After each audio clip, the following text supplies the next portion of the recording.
아울렛 쇼핑몰에서 15년간 의류 매장을 운영해 왔습니다. 그러다 2년 전 매장에서 일하던 직원이 인수를 했는데요. 얼마 전에 갑자기 연락이 와서는 본인이 7년 동안 직원으로 일한 것에 대한 퇴직금을 못 받았다고 하는 겁니다. 그러면서 퇴직금을 달라고 요구하는데요. 제가 퇴직금을 안 준 건 사실이지만 그 직원이 매장을 인수하면서 사장이 됐고 그동안의 정을 생각해서 매장도 저렴한 가격에 넘겼거든요. 그 7년의 시간 동안 언니 동생하며 정말 친자매처럼 지냈는데 이제 와서 퇴직금을 달라고 요구하니 어이가 없습니다. 제가 못 주겠다고 하자 노동청에 신고를 하겠다는데요. 이런 경우 제가 퇴직금을 줘야 하는 게 맞는 건지 궁금합니다. 아, 참 우리 상담자분 난감하실 것 네. 같아요. 사업자 근로자 간에 이런 퇴직금 관련된 분쟁 상당히 좀 많잖아요. 네, 많이 벌어지는 편입니다. 이 퇴직금 같은 경우에는 근로기준법뿐만 아니라 근로자 퇴직급여 보장법이라는 법률에서 지급 기간이라든지 방법까지 명시하고 있거든요. 그래서 근로관계가 종료한 때로부터 14일 이내에 지급하도록 의무사항으로 정하고 있고, 그런데 이제 문제가 되는 경우들은 말씀하신 사연자처럼 조금 복잡한 사실관계, 가령 이게 근로자로 볼 수 있는지 혹은 이걸 이제 퇴직으로 볼 수 있는지 이런 것 자체를 이제 사업주와 근로자가 혼동해서 이것 때문에 근로자 입장에서는 당연히 받아야 될 금원, 그 사업주 입장에서는 이건 해당하지 않는 거 아닌가 하는 부분 때문에 분쟁이 비교적 많이 벌어지는 편입니다. 네, 그러면 왜 이렇게 분쟁이 많은지 우선 퇴직금 지급에 대해서 좀 알아봐야 될 것 같은데요. 네. 며칠 일하고 퇴사한다고 당연히 퇴직금이 지급되는 것은 아닐 것이고, 네. 그리고 이제 우리가 알기로는 프리랜서 같은 경우에 퇴직금을 네. 받지 못하지 않나라는 그렇죠. 생각 네. 많이 하시고, 그러면 어떤 경우에는 지급이 되고 어떤 경우에는 지급이 되지 않는지 좀 설명을 해주시죠. 네.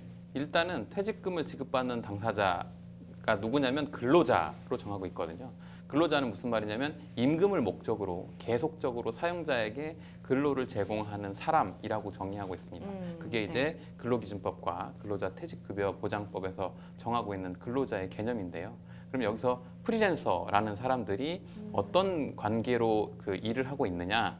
이름은 프리랜서지만 실질적으로 주 5일을 출근하고 그다음에 그 주 5일 출근과 업무의 시작과 종료를 이제 감독받는 관계다. 그래서 그 근무 기간이 장기간에 이르러서 이름은 이제 용역비라고 하지만 실질적으로 임금 성격을 갖고 있다라고 하면 그분도 역시 근로자에 해당하고 근로자에 해당하면 퇴직금을 요구할 수 있는 임금과 퇴직금을 요구할 수 있는 권리가 있고요. 두 번째로는 이제 그러면 3, 4일만 일하고 그만둬도 받을 수 있을까에 대해서 당연히 그렇지는 않고요. 그래서 그 기준을 근로자 퇴직급여 보장법에서는 어떻게 정하고 있냐면 그 1년 이상 근무한 경우에 이제 퇴직금이 발생하도록 되어 있고 일주일에 근무한 시간이 15시간 이상인 경우 따라서 주 15시간 이상 계속적으로 1년 이상 근무한 자에게는 1년에 30일 이상의 퇴직금을 지급할 의무가 있습니다. 그러면 상담자분의 경우에는 조금 특수한 상황으로 보이기도 해요. 왜냐하면 직원으로 계시다가 당연히 7년 동안 일하셨다가 퇴직을 하게 되시면 퇴직금 지급하는 게 당연한데 근데 이 매장을 인수하셔서 그렇죠. 사장님이 됐거든요. 그리고 이제 우리 상담자분 입장에서는 나는 이걸 다 고려를 해서 굉장히 매장을 싸게 내는 거다라고 생각을 하고 계신데 이런 경우에는 어떨까요? 네, 여기에서 이제 요 사실관계상에 보면 가게를 넘겼다 이런 표현이 나오거든요. 근데 이 가게를 넘겼다라는 건 이제 일반인들 사이에서 사용하는 용어인데 법률적으로는 그 내용을 좀 나누어 봐야 될 필요가 있습니다. 그래서 그 양도, 사업의 양수도라고 하는데요. 사업의 양수도에는 두 가지 형태가 있는데 첫 번째는 포괄적 양수도가 있고 두 번째는 이제 특정 양수도가 있는데 포괄적 양수도는 한마디로 그 사장으로서의 인적, 물적 지위 모두를 넘겨주는 것을 이제 포괄적 양수도라고 하고요. 특정 양수도라는 건 시설에 대한 대가를 소위 권리금이라는 명목으로 넘기는 것인데 포괄적 양수도가 될 경우에는 종전에 발생했던 의무가 그 양수한 사람에게 모두 온전히 이전이 되기 때문에 만약에 종전에 근무를 했던 사람이 미처 못 받은 그 급여나 퇴직금이 있다고 하면 그 의무조차도 포괄적 양수한 사람한테 청구를 할 수가 있습니다. 반면 이제 특정 양수도 같은 경우는 이 넘기는 시점에 종전에 근무하던 사람들의 근로관계는 종료됐다고 보기 때문에 미납된 퇴직금이나 급여가 있다면 그건 종전 사업주에게 청구할 수 있는 구조를 갖고 있습니다. 네, 어떤 형태의 양수도 계약인지에 따라서 조금 네. 달라지겠다라고 네. 보시면 될 것 같은데요. 일단은 매장을 이렇게 넘긴 지 한 2년 정도 되셨던 것 같고, 네. 그러면 퇴직금을 달라라고 지금 2년이 지나서 요구를 하고 있는 상황인데, 네. 혹시나 지급 기한이 있는지, 그리고 만약에 그 기한 내에 지급이 안 이루어지게 된다면 어떻게 되는지 좀 설명을 해주시죠. 네.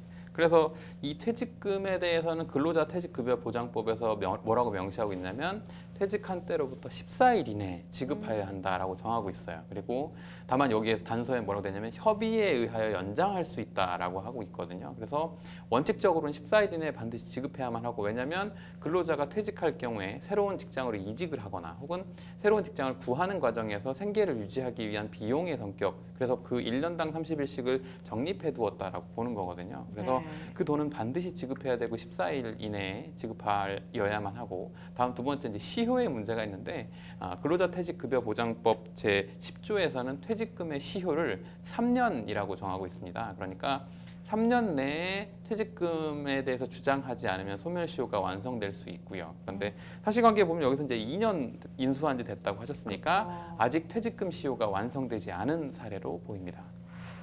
그러면 일단은 상담자분은 현재 뭐 가게 사업주도 네. 아니라고 봐야 되겠고, 네. 왜냐면 2년 전에 매장을 이제 넘기신 상황이신데, 네. 지금부터 좀 어떤 조치들을 그러면 취하실 수가 있을까요? 네, 그래서 이게 조금 안타까운 내용 중에 하나인데요. 그 이제 사연을 질문 주신 분께서도 조금 오해하고 계신 부분이 있는데, 뭐냐면 만약에 직원을 본인이 이제 뭐 5년, 7년 이렇게 고용을 했다고 하면 내가 월급 밀린 적 한 번도 없이 이 직원한테 월급을 다 주었다라고 네. 본인은 이제 생각하시겠지만, 그 보통은 그 1년치 월급의 31분씩은 계속 적립을 시켜 두었다가 이 사람과의 근로관계가 종료할 때 당연히 14일 이내에 지급을 했어야만 하는 그렇죠. 구조에 있고요. 근데 이게 정작 이제 사업을 하시는 분들 입장에서 보면 이제 목돈을 그렇게 남겨두기가 쉽지가 않거든요. 그래서 그렇죠. 근로자 퇴직급여 보장법에서 그거를 아예 그 퇴직급여 제도를 운영을 해서 은행에다가 월급 중에 일정 액수를 매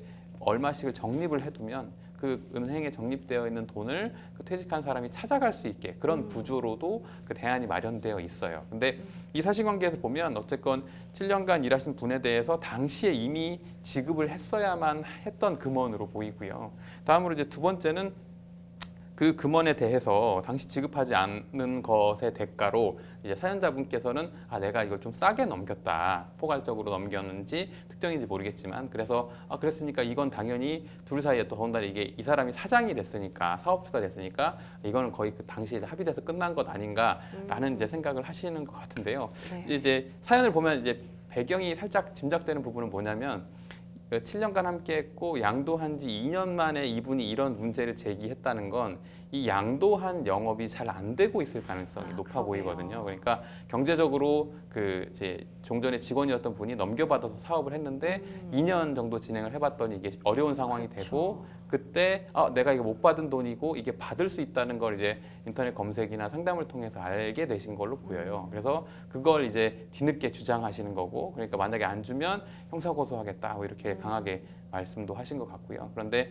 냉정하게 말씀을 드리면 아까 말씀드린 것처럼 7년간 근무하는 동안 월급을 준 것으로 다 끝난 것이 아니라 이미 당시에 퇴직금은 적립이 됐어야만 하는 것이고, 그다음에 하나 내가 싸게 넘겼다라는 부분을 마지막 짚어서 한번 말씀드리면, 급여 채권은 이제 상계가 안 되거든요. 그러니까 내가 뭔가 줄 돈이 있어서 이 돈하고 월급하고 상계하자라는 게 만약에 허용돼 버리면 맞아요. 물건으로 대신 준다든지 이런 문제가 발생할 수 있어서 네. 그래서 근로기준법 등에서 반드시 그 급여는 금전으로 지급하도록 되어 있고 급여 채권은 상계가 금지됩니다. 그러니까 본인께서는 호의로 당시에 이제 양수도할 당시에 권리금이라든지 이런 걸 좀 낮춰서 잘 했던 거다라고 생각하실지 모르겠지만 그 부분이 이제 퇴직금까지 녹여서 됐다고 하는 게 명시적 합의서가 없는 이상 그렇죠. 본인께서는 원칙적으로 퇴직금 지급 의무가 아직 남아 있으신 걸로 보이고, 따라서 또 급여에 대한 미지급 같은 경우에는 근로기준법에서 매우 강하게 형사처벌을 정하고 있어요. 그래서 이 부분이 상대방이 노동청에 뭐 신고를 하고 또 형사고소 절차가 진행돼서 그때 가서 합의하시는 것보다는 어쨌건 말씀드리지만 본인께서 지급했어야 될 돈이 어쨌든 문제가 생긴 상황이고 상대방하고 원만히 얘기를 해서 잘 합의해서 일정 액수로 지급을 하고 종결을 하시는 게 제가 보기에는 가장 좋을 것으로 보입니다. 네, 이게 사실 상담자분의 마음은 심정적으로는 그쵸. 참 동의가 되고 네. 어떤 상황이신지 알겠는데 네. 이게 법적으로 따져보자면 이렇다라는 네. 말씀을 좀 드리는 것이고요. 변호사님 말씀 주신 사항 잘 참고하셔서 대응하시기 바라겠습니다.